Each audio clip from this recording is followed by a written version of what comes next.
पवित्र आत्मा का दान है। बिना अन्य भाषा के क्या हम पवित्र आत्मा नहीं पा सकते? हालेलुया, धन्यवाद पिता परमेश्वर। मेरे प्यारे भाई, ये एक डिनोमिनेशन है जिन्हें हम पेंटाकोस्टल कहते हैं। ये लोग केवल अन्य भाषा के वरदान के पीछे ही पड़े रहते हैं। अन्य भाषा का वरदान, अन्य भाषा का वरदान। मुझे लगता है कि इनके पास जो बाइबल है वो ऑटो कट वाली बाइबल है।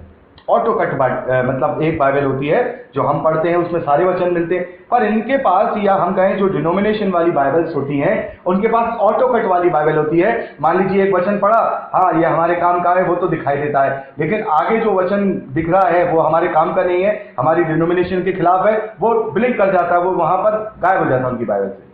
तो वो लोग ऐसे कहते हैं कि नहीं, आपको पवित्र आत्मा चाहिए, आपको पवित्र आत्मा चाहिए तो आपको अन्य भाषा का वरदान, अन्य भाषा का वरदान, अन्य भाषा का वरदान। और वो पहला कुरिन्थियों 12 अध्याय भूल जाते हैं, वो पढ़ते नहीं है, वहां पर वो देखते नहीं है कि अन्य भाषा का वरदान 9 वरदानों में से एक है।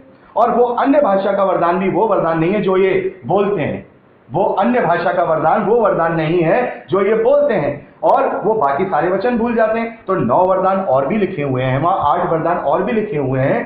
तो अन्य भाषा का वरदान ही क्या केवल पवित्र आत्मा को पाने का एक चिन्ह है? नहीं, पवित्र आत्मा को पाने का चिन्ह ना कोई वरदान है, ना ही किसी प्रकार की कोई अन्य भाषा है, या 12 को जो पहला कुरिन्थियों 12वें अध्याय में लिखा है वो है। पवित्र आत्मा को पाने के जो चिन्ह है वो गलातियों की पुस्तक उसका 5वां अध्याय उसके 22वें और 23वें वचन में जो आत्मा का फल है उसके 9 चिन्ह है। वो चिन्ह है प्रेम, आनंद, धीरज, कृपा, भलाई, शांति, संयम।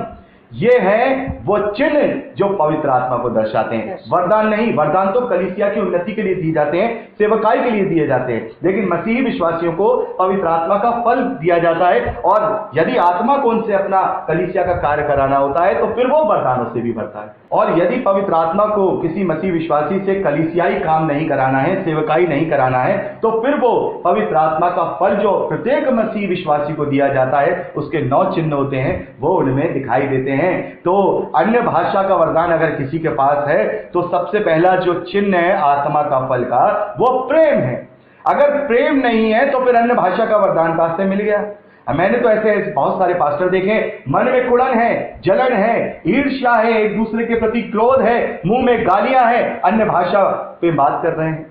तो प्रेम ही नहीं है तो अन्य भाषा कहां से आ गया? तो मेरे प्यारे भाई, अन्य भाषा का वरदान क्या होता है आपको अगर अच्छे से जानना है तो आप पहला कुरिन्थियों उसका 14वां अध्याय आत्मा में होकर के पढ़िए, आपको समझ में आ जाएगा। पेंटाकोस्टल बाइबल में शायद ये अध्याय नहीं है। जब शुगर लेवल्स बढ़ने लगे, मेरे पैर में झंझनाहट शुरू हो गई।